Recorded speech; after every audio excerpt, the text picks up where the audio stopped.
Okay, back to the regular scheduled programming. All right. That was Justin's words, though. Not the last few, but... Yeah, definitely not the last few. All right, so let's get back to this Q&A. Let's get in here, all right?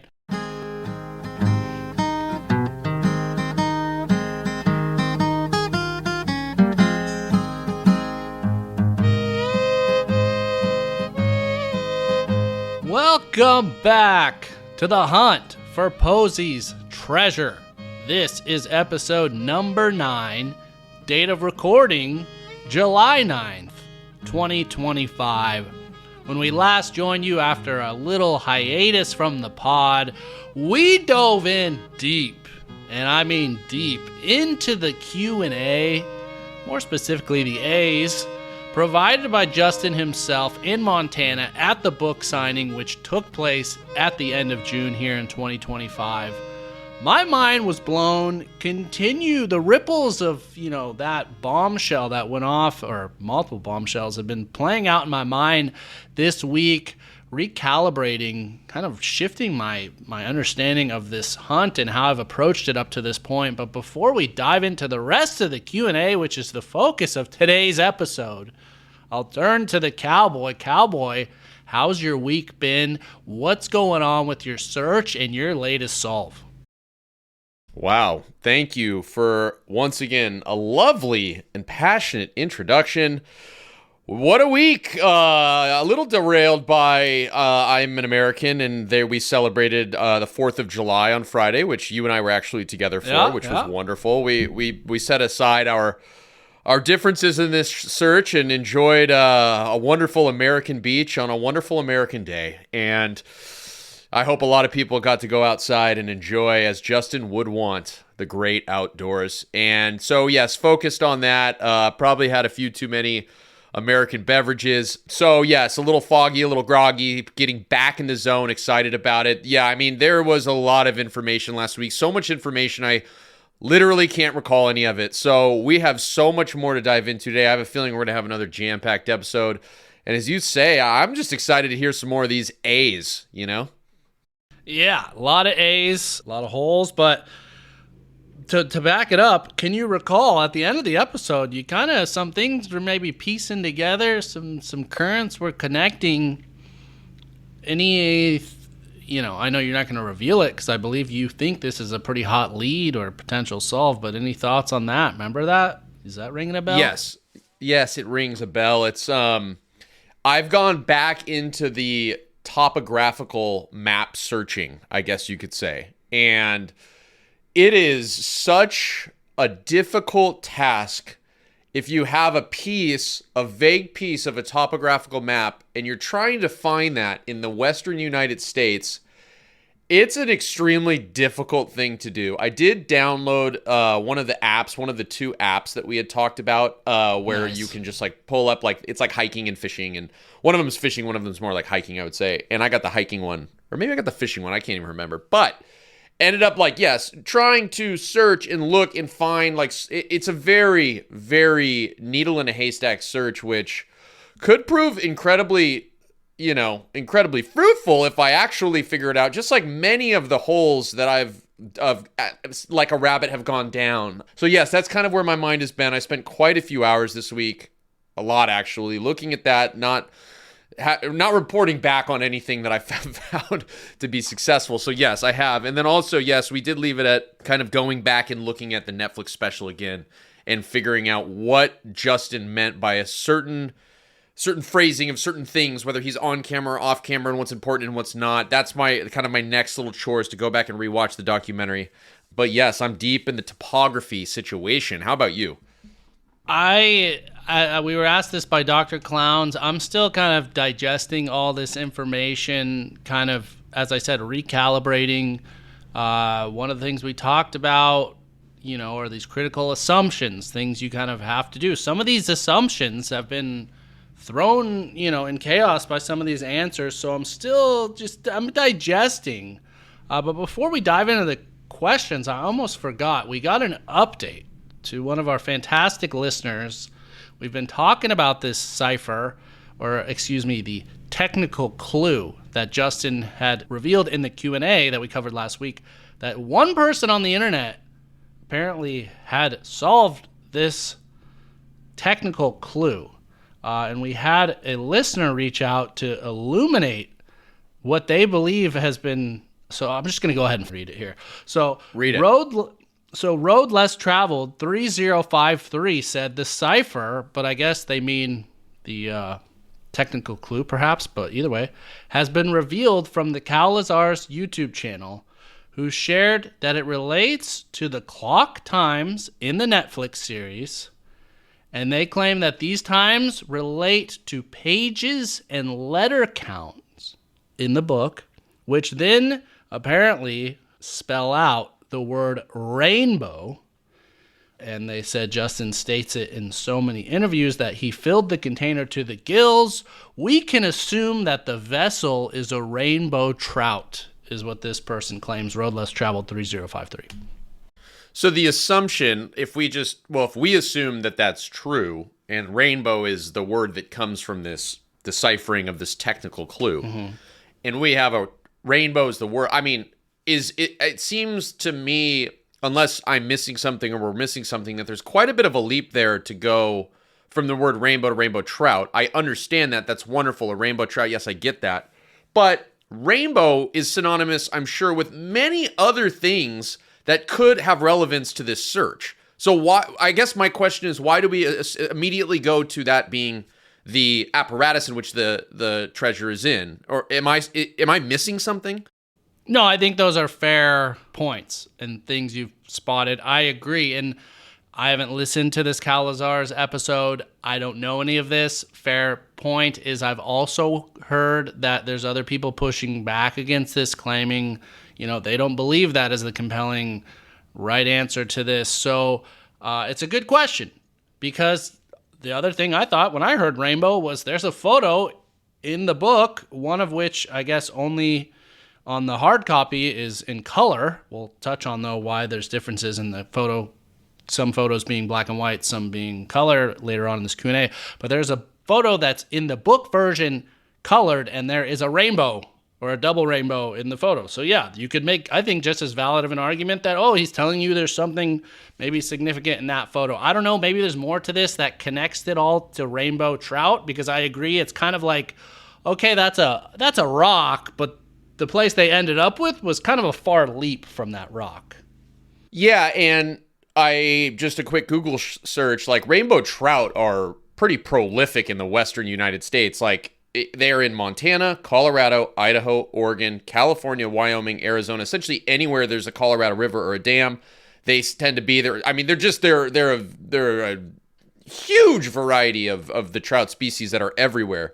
But with that being said, yeah, I mean, I guess it's just like that. It seems a little easy and convenient to me that you jump to that being the apparatus. I personally would take that information more, go down the, like, I would start looking for like, well, where are the most popular spots? Like, because I'm pretty into the Montana concept. Where in Montana are rainbow trout? Like, the rivers like the Madison, the Blackfoot, the Bighorn, healthy populations of rainbow trout.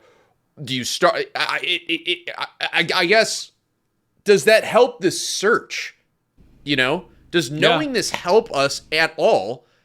And that's where I'd want to apply the information, not in the apparatus, because, hello, if you have the apparatus, your search is over.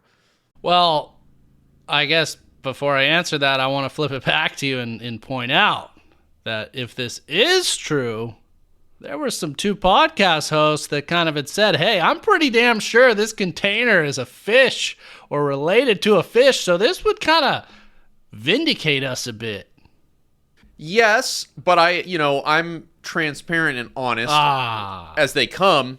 For a long time, I was under the assumption that the apparatus was Tucker, his dog. So, I'm not going to jump ship immediately. So, if you want to hold on to that, maybe, yeah. There was a point in time before this that we both did agree, but, there's been iterations of what we thought it was. No, it's a valid question, but I mean, it goes back to now answer the question you posed to me.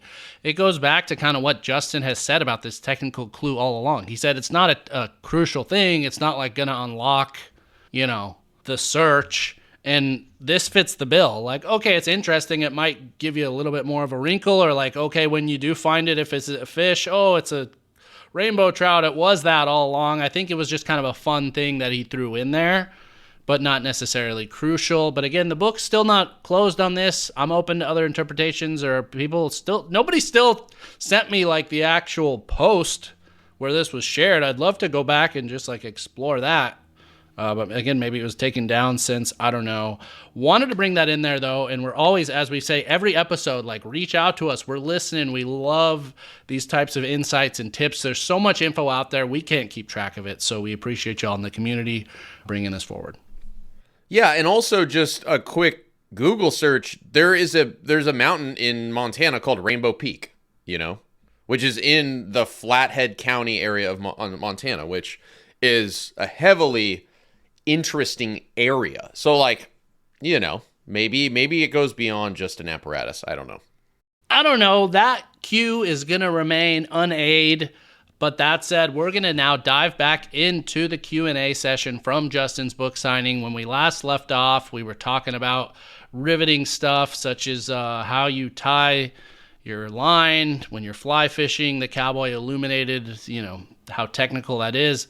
But we're just going to dive right in, and actually it's related to something you touched on at the very opening in your preamble about, getting outside, enjoying the outdoors. I really enjoyed this answer from Justin. So this question, again, I don't think is going to help anyone find the treasure, but it was a question we had, and he addressed it, and I appreciate that. And so the question is, which we touched on 2 episodes ago, the treasure is on public land. Would the sale of BLM, which is the Bureau of Land Management, land, have an effect on the hidden treasure?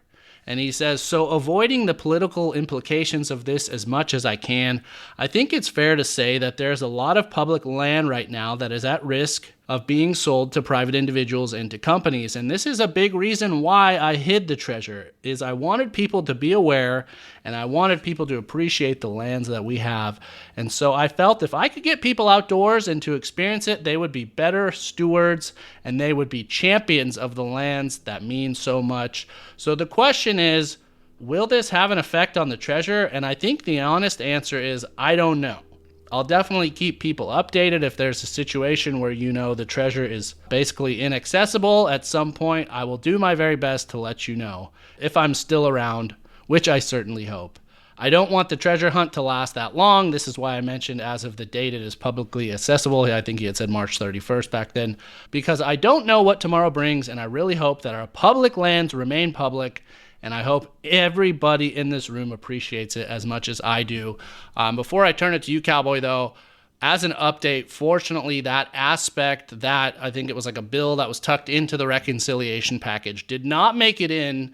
So 25 million, whatever, plus acres of public lands are not being sold off.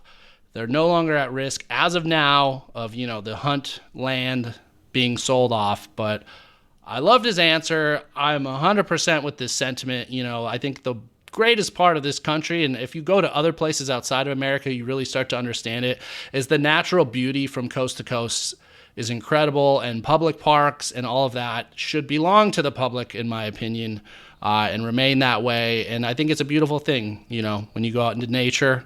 So that's my thoughts there. Yeah, well, I couldn't have said it better myself, and I'm not going to dig too deep into that, but I completely agree. But stepping back, and at the time when Justin answered that question, it seemed on the table that there could be a giant sell-off of public land. That, I think, is the context, yeah. And if that is the case, and he's answering it in that way, I don't think it's a stretch to assume that something that was in or on the table for sale is what he's talking about. I mean, his context is he's saying, like, I don't know what's going to happen. It seems like it felt like there's a bit of urgency in the way he was saying that. It wasn't just like, yeah, who knows what could happen. He's saying, like, I don't know what could happen. Like, this could happen and this could change everything, which makes me think then you need to peel back and look at what was going to be for sale. Were there places in Montana, Colorado, New Mexico, Arizona, like places where we've kind of been like, is it here or is it there? Is it something right outside of Yellowstone? because obviously that region is like highly protected as a national park, but the surrounding area, which does contain incredible amounts of natural beauty, are there places within Montana that were going to be sold or possibly sold or put on the table to be sold? And I think that's how you have to look at it. You know what I'm saying? Like, well, what I want to do is get a map and look at what was going to be sold, if it's available. I don't know if it is or not. But if you could find that, that would be something to be like interesting. Like, is this like, as if you had a hunch or a clue of where it could be, and that overlapped with what potentially was going to be sold from public to private land, that would, I think, embolden a search. You know what I'm saying? I think in theory it's interesting and makes sense. And to tack onto that, though, we had actually a commenter, Sean Castillo 210, said, "Look at the map of the public lands. Most of them are in Utah and Nevada in the middle of nowhere desert. These are places where lizards and maybe a few antelope live, not where many people ever go."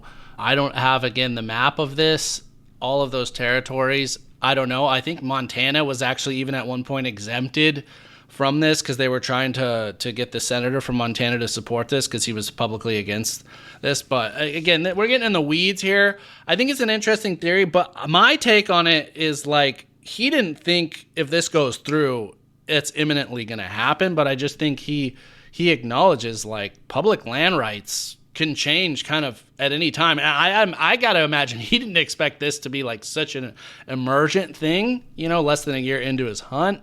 So I don't know if you want to get that granular and like start narrowing your search to potentially areas that were on that chopping block or whatever list of maybe sell off, but it's interesting either way.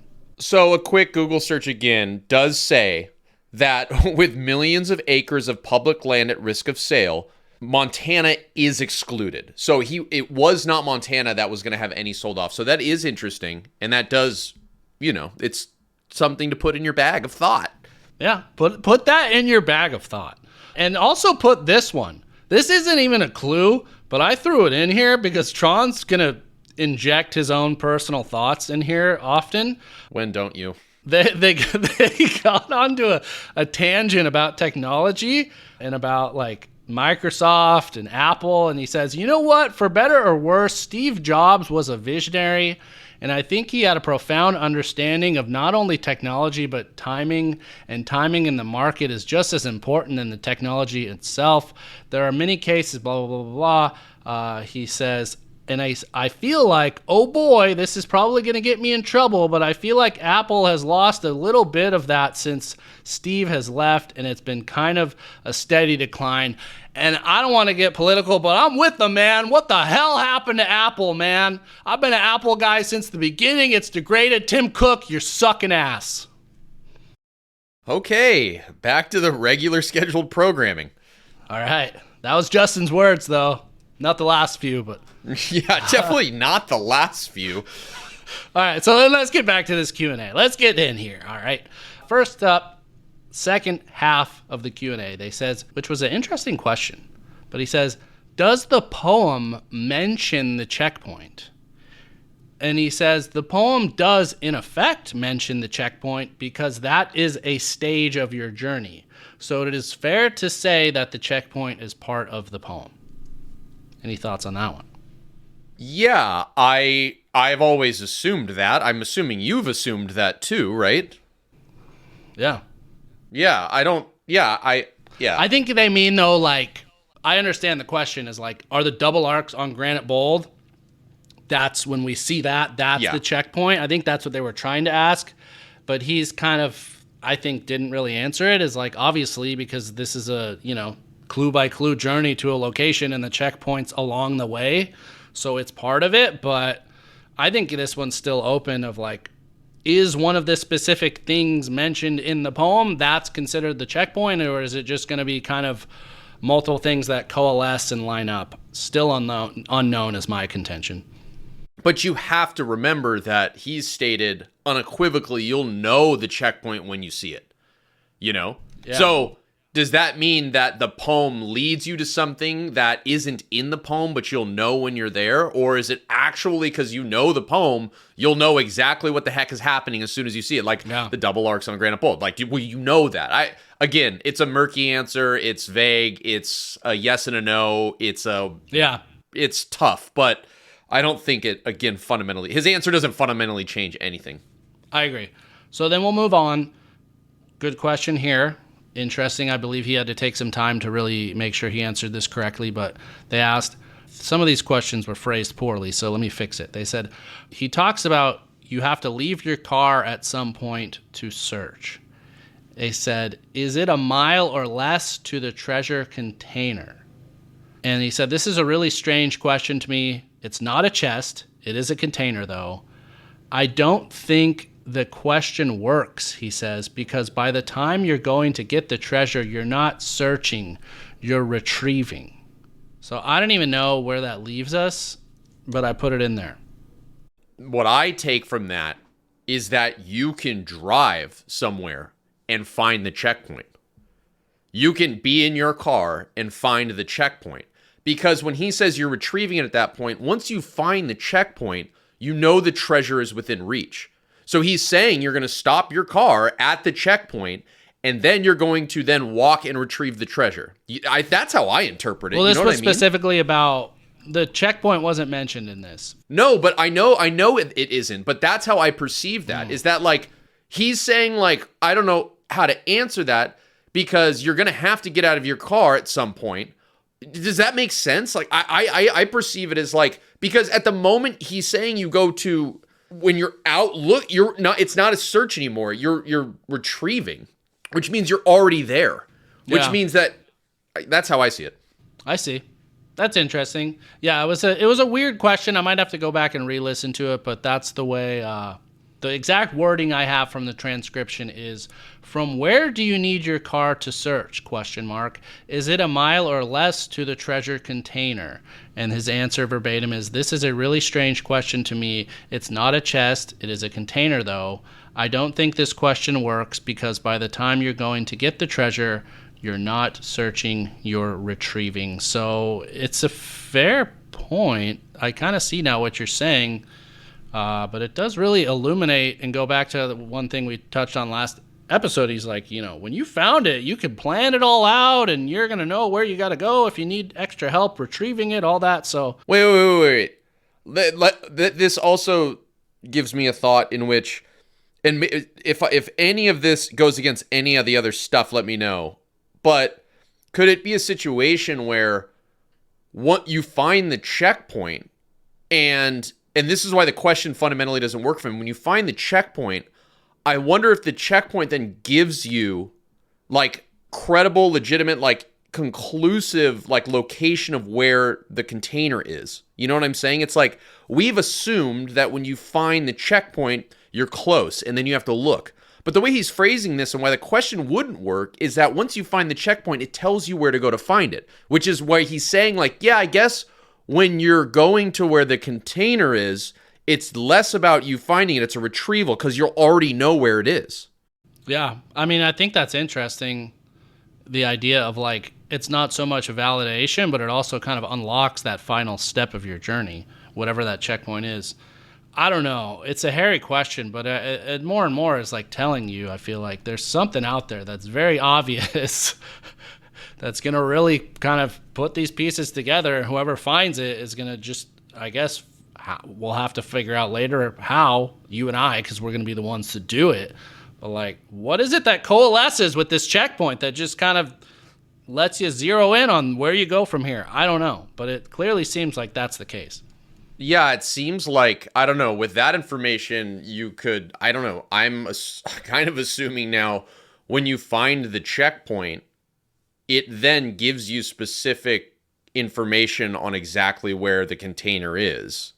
And that would allow you to retrieve it. Yeah. Right? Like, what if this whole premise of like, and that, going back to how he said when he answered the question about the checkpoint being within the poem, if you assumed that the poem is just to get you to the checkpoint, you know what I'm saying?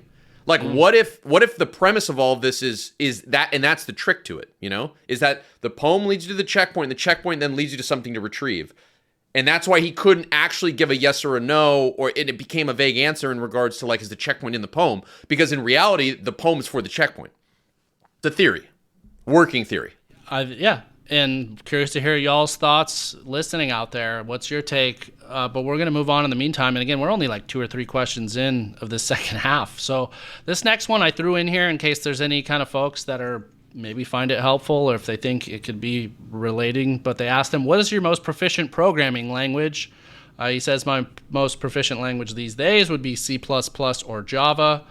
I don't know if that's helpful. And we've talked about like this, maybe cipher is not that important and the technical clue might have already been solved. So maybe it's frivolous information, but it's out there.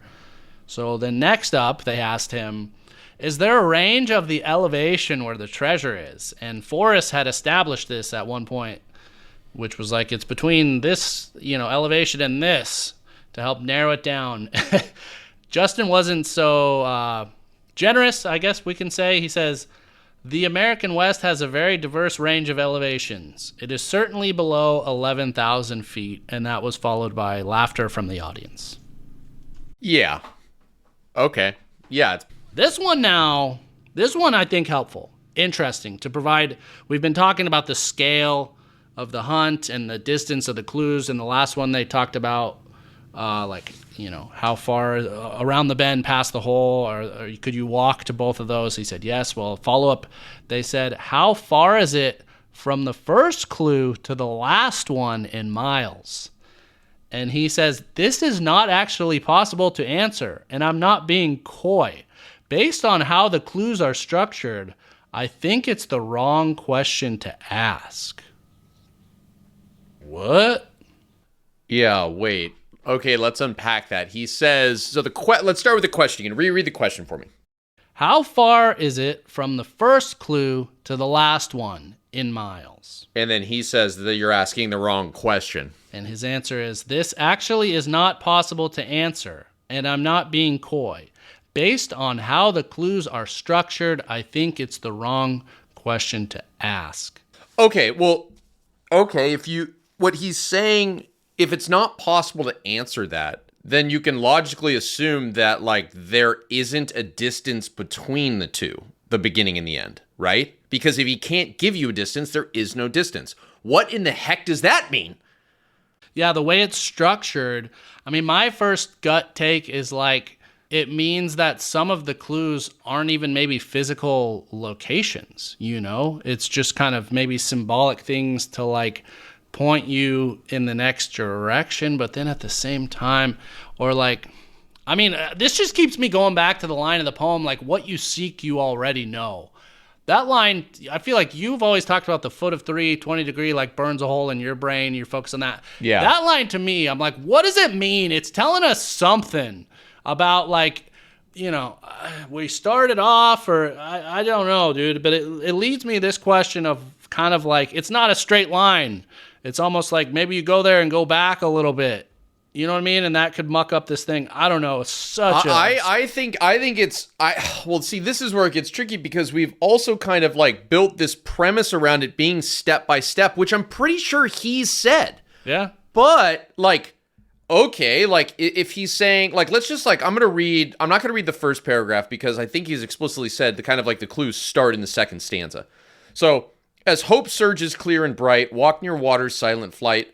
This is where it gets interesting because people have like really held on to round the bend past the hole, capital H on the hole. I wait for you to cast your pole. Is this, are these not? Because I think we've all kind of been like, okay, like you go around the curve, then you go past this thing, a fishing hole, and then like, but maybe it's more of just like theoretically, like that stanza means a location more or less, or not like individual locations, but it's saying like essentially like that relates to an area. So it's like not like, and then it's like centering in, like maybe it's like maybe it's like there's a general area and the next stanza gets smaller and smaller. So it's not like you're following a direct linear line. What is happening here? I mean, I think that's a valid interpretation, but I probably should have tacked this on because he was asked to follow up immediately after. And they said, is it hard to answer these questions because you have to iterate through the poem more than one time? And he says, no, that is not why it's hard to answer. He didn't say beyond that, but they were asking like, yeah, maybe you got to go through the sequence and loop around. Not the case. Well, yeah, I guess maybe, I don't know. My first instinct is to just assume that like okay, the second stanza is applying to a general area that gives you like it's probably in this area, and then you go like in Ursa East's realm awaits his brands again, and then it's like okay, well it's in this area of that area, so it's not like telling you go here and then there, but it's like we're narrowing it down. It could be also a situation where maybe each of these locations then becomes a triangulation, and it's the intersection of those is where you go. That would also make his answer make sense, because there's not technically a starting point, you know. What I would say to disagree with that is that he said sat down and wrote this poem in a couple of hours. And I think what I do, maybe I'm digging myself too deep here, but like if I put it somewhere, right? If I put it like near a river over there in this like cool area, like whatever, it's this spot. You know, maybe he's saying like, okay, well let me talk about the general area. As hope surges clear and bright, okay, like that's that. All right, the next one I'm going to go a little bit more focused here. Like because it's on the east side of this area and it's close to this. So I'm going to say it's in this closer area. And then like how do I pinpoint exactly once they're in that? And then it's like granite bolt, like, and he's getting very detailed. I actually am starting to think that may be it. Interesting. Well, we're going to move on because the next question relates to this. It also relates to something we've theorized or wondered. I was kind of strong on this early on, have since cooled off. I think this definitively, though, puts it to bed. I actually, in my little working solve doc, I deleted kind of this version of the solve, which is they ask him, are the clues in your poem in consecutive order from top to bottom, from the first clue to the treasure? So there's other folks out there. They asked him a great question. He says, yeah, I think that for those that are aware, I think I answered this at some point. It's fair to say they're in consecutive order. And then I think the host was like, this one specific starting at the top to the bottom. And he said, yep, it's consecutive. And then the host said, okay, top to bottom. So unfortunately, the whole reverse thing, I mean, not unfortunately, but the whole theory of the reversing order of the poem considered consecutive, I believe this dispels that. We can put that to bed. Yeah, which does help my theory that I just described. Well, we got a lot of questions still to get to. I can't going. believe it, actually. So we're going to keep going. This one was the bombshell, I think. Maybe not the bombshell, but this was one that I gasped a little when I heard. Kind of made me a little scared, but also a little excited. So they said, is there a 200 or 500 foot searcher? And he says, for those who are unaware, Forrest had announced at some point that someone was within a certain number of feet of the treasure. I think he said either 200 or 500 feet. He says, it's probably a little early in the treasure hunt for me to say how close people have been. There have been people that have been less than 2 miles, and certainly even less than that. Yeah. People are, yeah. I mean, the interesting thing is, how does he know that? How does he know where people have been? Is it people that are reaching out to him? No, it's guy. I mean, you go on the subreddit, it's people boots on the ground, day in, day out. I got it, or even Twitter, or he has an email that people are sending him. So I think it's just physically seeing like, oh snap, you know, somebody took a photo in this park. Yeah. Like he looks on a map. Oh, they're within 2 miles, but it's 2 miles. That radius is a lot bigger when you look at it on a map. So if you're out there, nobody knows. Everyone thinks it's them, you know, who's been on the ground. I got to imagine it's like, am I the guy or gal? I don't know. But to me, I was like, oh, that's exciting. But also like, no, maybe someone else might find this. But then we're finding this, right? Yeah, we gotta go. we gotta go. All right, well, we're going to get going here on the next question, which is a clarification, interesting clarification. A lot of technical kind of rules he's laid out. Some of them had some wiggle room. So there's been this whole thing about, is it a structure, a man-made structure, or a man-made building? There's been some debate over that. He says, the question is, did you consider railroad tracks a structure? Is the entire hunt based on naturally occurring structures and landscapes? He says, I consider them, railroads, to be a man-made structure. Yes, they were made by man. They're not a building, they're a structure. And then he was immediately given the follow-up clarification. Is the entire hunt based on naturally occurring structures and landscapes?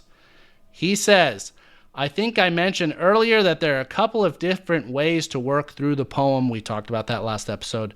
And I tried to do that to accommodate how different people think. And so depending on how you interpret it, I think it could be true to say that yes, the entire hunt could be based on naturally occurring structures and landscapes. But I think some people could quibble, so I should clarify by saying that there's one clue in here where arguably someone could say there is a man-made implication to it. Yes. We talked about this a bit last week, no? About man-made implications, or no? We did offline, but I don't know if we did on the pod. Oh, that's probably what it was. Yeah, like man-made implication to me is... I immediately go like the double arcs thing. It reminds me of an old train, that would cross a valley, and you have these two giant arcs that were like how they used to build bridges. That's what I don't know. That's the only thing that I can deduce from this. I mean, what do you think? Well, it's tough.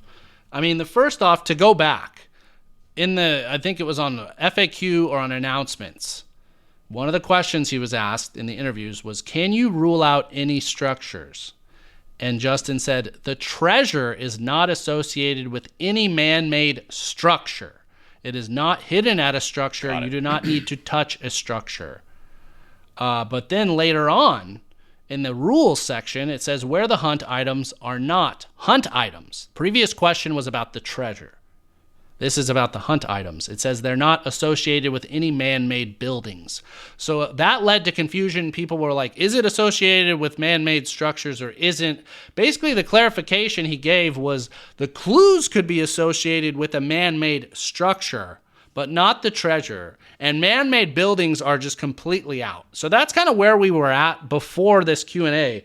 My take from the Q&A is that there's not really any man-made structure involved at all, except sounds like relating to maybe one clue. So if the takeaway for me is if you got to solve that's like, oh, the railroad tracks and then this, ancient thing that was made by man or, these things, like if there's a lot of man-made shit going on, you're on the wrong path. Maybe it sounds like one thing could potentially be considered man-made, but like his original question of, are the whole entire clues associated with naturally occurring things? It seems to me the answer is basically like, yes, 95% of it. That's my take. Yeah, and I agree with that. Yeah, I think you're spot on there. Yeah. Next up, though, was a good question. They says, do you still contend that no red herrings are involved, intentional or otherwise? He says, so I did not put any intentional red herrings in the book or poem. It's fair to say that the poem itself is obfuscation, right? It's the way to hide information. Otherwise, somebody would have already found the treasure. But in terms of red herrings, there's nothing intentional. Now, there might be some unintentional ones. For instance, I talk about, I say a green table and people think, oh, it has to do with the color green. I didn't actually mean for that. I just mentioned it. So I cannot control how other people interpret it. But to the best of my abilities, no, I didn't put any intentional red herrings into the book. That's good to know. I kind of always assumed he didn't. I think the vagueness... And as someone like you who's read this thing cover to cover, yeah. Yeah, exactly. All of them. Audiobook, ebook, hardcover, softcover. All right, next up, though, which was a very interesting thing. I was happy to hear it. They said, will you announce if the checkpoint is reached? He took a long pause. And then he said, if I'm aware, yes, I would announce that. Yeah. So to go back, people have been within 2 miles of this thing, maybe less, but have not found the checkpoint. Yes. That's interesting. That's crazy. That's crazy. Yeah. That's interesting. All right, then moving on. This is the question that I think would have saved people some time or, a lot of questions out there about the differences between the two books. They ask him straight up, why are the ebook pictures in black and white and the hardcover are in color? Why not use RGB or whatever? And he said the answer is because of compatibility. So there are a lot of e-readers that do not support color or they have severe constraints on the size of the file. So he made it as small as possible. That's basically it. And he said, I wanted at least one color picture in there. So that's why I think it's the coin photo in the ebook. So if you have an ebook reader that supports color, I guess one of the photos is in color of the treasure, but nothing to see there, nothing to read in. We talked about, I think, the photo that also is in color in the hard copy, the rainbow, nothing to read into there. And then they ask him, is there a clue in the cover art at all? And he says, I have not specified. And the host retorted, that means yes. What are your thoughts on that answer? Wait, say it again. What was the yes to? Is there any clue in the cover art at all? He says, I have not specified. And then the host said, so that means yes. So that means yes. What did he say? Did he not answer said, that? I have not specified. I have not specified was his answer. So she's basically like, well, if you didn't say no, clearly it's a yes. I don't know. We talked about, though, he did design initially the cover. It was then refined. So I think maybe there's a clue in there. Yeah. All right. And then, here we go. Good question for you, Mr. Tucker enthusiast. If you were doing this treasure hunt, how would you train Tucker to help you? Which I feel like was like, clearly he's not going to ever answer that explicitly, but he says, as I mentioned, there are a few different ways to approach this poem.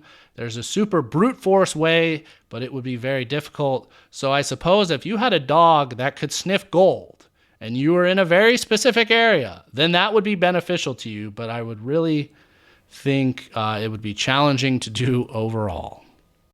Yeah, I mean, I don't think there's a lot to take from that, right?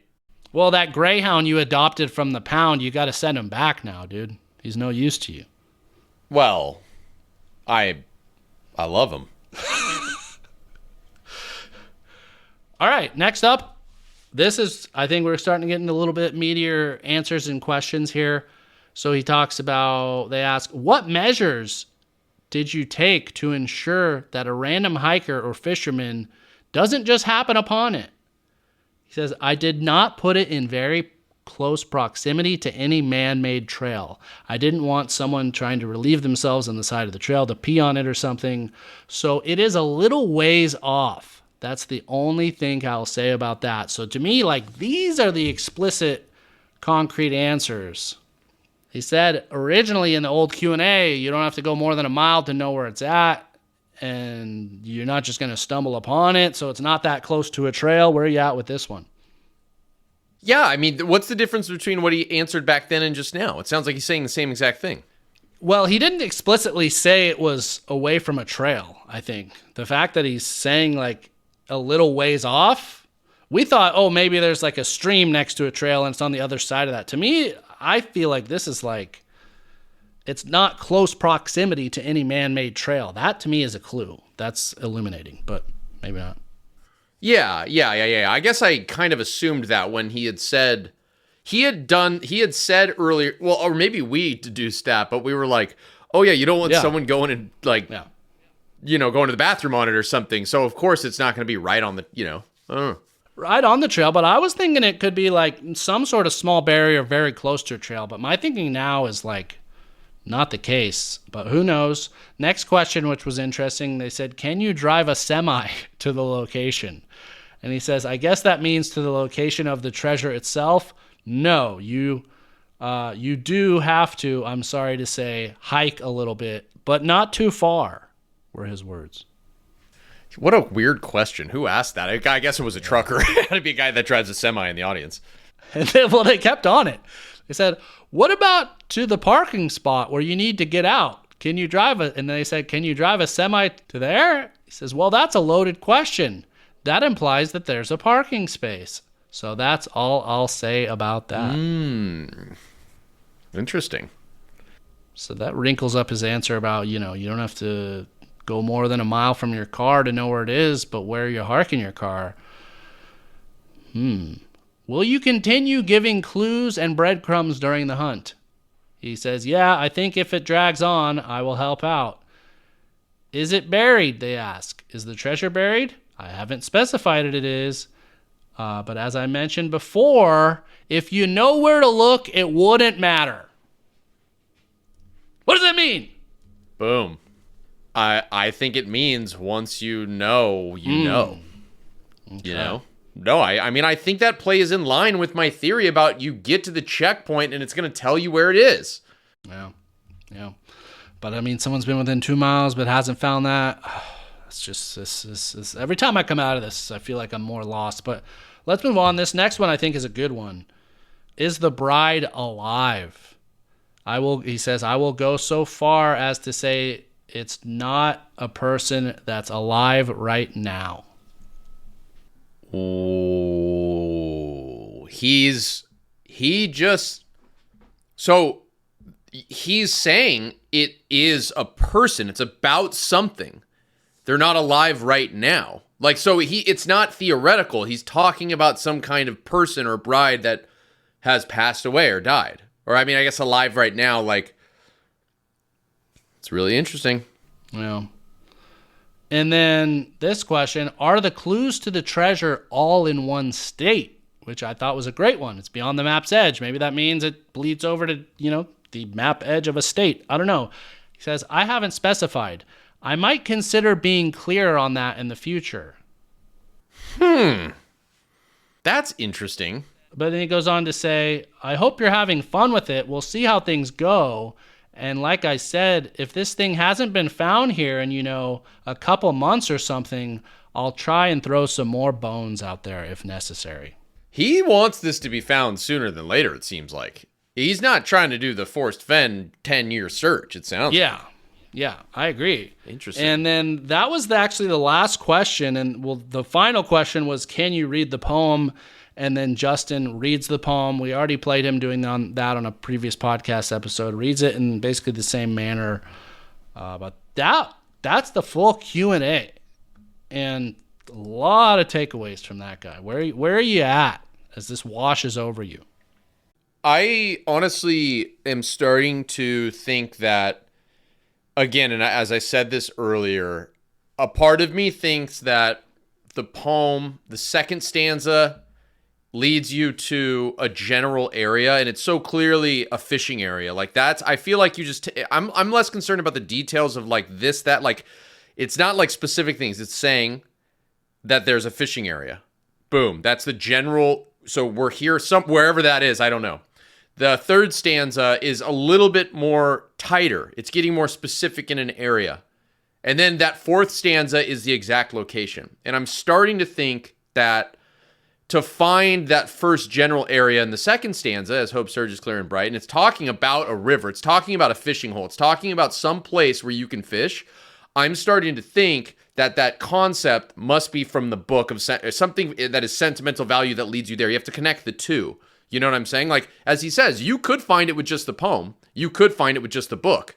I think that if you meld the two, though, you're going to get a lot more tight. And I think that's where I'm going to start looking is, what are these general fishing areas in the book? And like, how do you start diving deeper into each of these? You see what I'm saying? Yeah, no, I actually do follow you for once. And I think it's very interesting.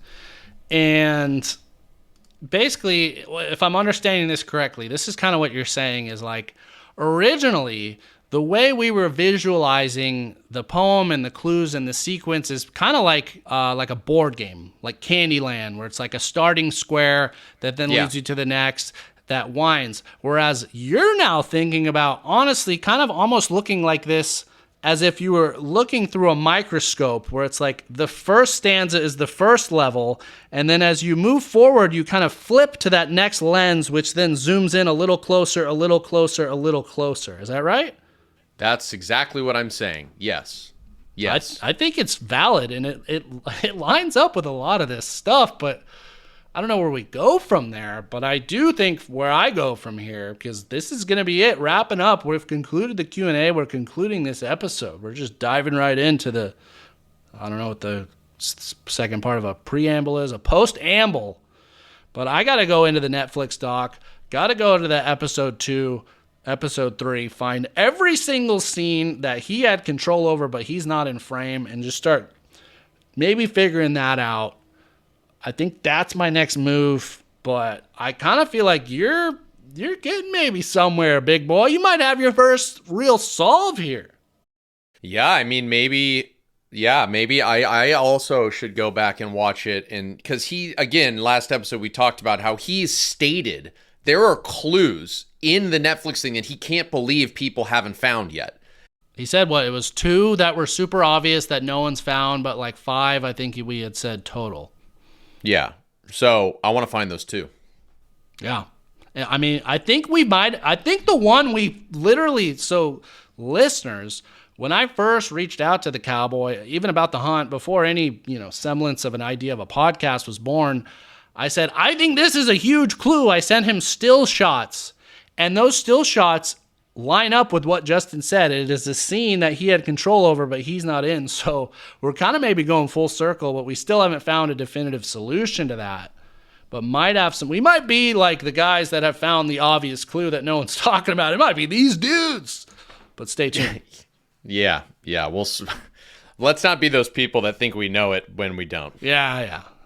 But that said, it's been great talking about this. We appreciate all y'all that made it out there to Justin, everyone that wrote those questions, some good ones. More so, we appreciate all y'all listening. If you haven't already, like, subscribe, follow where you get your podcast, and on YouTube. Our emails are open. Our YouTube is open. Our buddy Rockin' E-Adventures is still out there searching. He did reveal that the state he is searching in is Montana. That's all he'll share. He's just too close. But we love everyone out there that's hunting along with us. We're going to keep going. Any final thoughts as we close here? No. Well, but 2 good episodes, man. This content has been fantastic with all of these new nuggets. Yeah. So that's going to do it for us this episode here on the hunt for Posey's treasure. Until next time, digest those A's. Maybe find some more cues of yourself. I'm going to keep digging. We're going to keep trying, and we're just going to chip away, getting closer and closer until we ultimately find this thing. But until next time, my friends, happy hunting. And stay safe.